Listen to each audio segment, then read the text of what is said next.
Retour de la matinale de l'économie. Raphaël Legendre, on va revenir sur la liquidation judiciaire de Brandt. Ça a fait réagir l'ensemble de la classe politique hier. Des larmes de crocodile, selon vous, vous dites stop à l'émotion. Oui, on a eu la profonde tristesse de Bercy. On a eu la grosse colère du maire d'Orléans devant les caméras. J'en passe et des meilleurs. Bref, évidemment, la fin de Brandt est saisissante. C'est une marque française du quotidien qui disparaît, une marque centenaire. Mais regardons les choses en face, froidement. Brandt, c'est 250 millions d'euros de chiffre d'affaires l'année dernière. C'est ce que fait le Chinois hier en 2 jours, l'Américain Whirlpool en 4 jours. L'entreprise est déficitaire depuis des années. La seule offre de reprise, c'est une SCOP portée par le cofondateur d'une usine de viande végétale qui n'y connaît rien du tout à l'électroménager et qui repose en grande partie sur une cagnotte en ligne. Un peu de sérieux, franchement, quand une entreprise n'a plus de marché, n'est plus compétitive, elle meurt. C'est comme ça, c'est la vie des entreprises. Le problème, c'est qu'il y a 700 salariés qui y ont cru quand même à la reprise. Oui, bien sûr, et c'est très dur. On est à quelques jours de Noël. Évidemment, ça n'est pas une bonne nouvelle. Mais posons-nous les bonnes questions. Pardon, mais on s'étonne vraiment que notre industrie coule.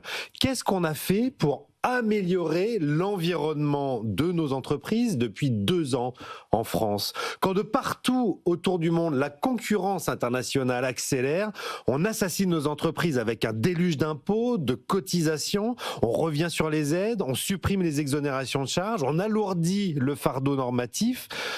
Pardon, mais ce ne sont ni les banques ni les actionnaires de Brandt qui ont précipité la faillite de l'entreprise. Ce sont les fous qui nous gouvernent. Et désolé de casser l'ambiance de si bonne heure, mais ça n'est que le début. Selon les derniers chiffres de Trendéo, pas moins de 165 sites industriels sont menacés depuis le mois de septembre uniquement dans toute la France. C'est 40% de plus qu'il y a un an. Ce sont 10 000 emplois qui sont menacés aujourd'hui. Oui, la réindustrialisation, ça fonctionne pas, quoi. Ben non, mais la bonne nouvelle, c'est qu'il n'y a pas de fatalité non plus, Laure. Il faut simplement arrêter de faire n'importe quoi. Maîtrisons nos comptes publics, mettons en place des politiques de compétitivité, organisons une vraie stratégie industrielle ciblée sur les secteurs d'avenir.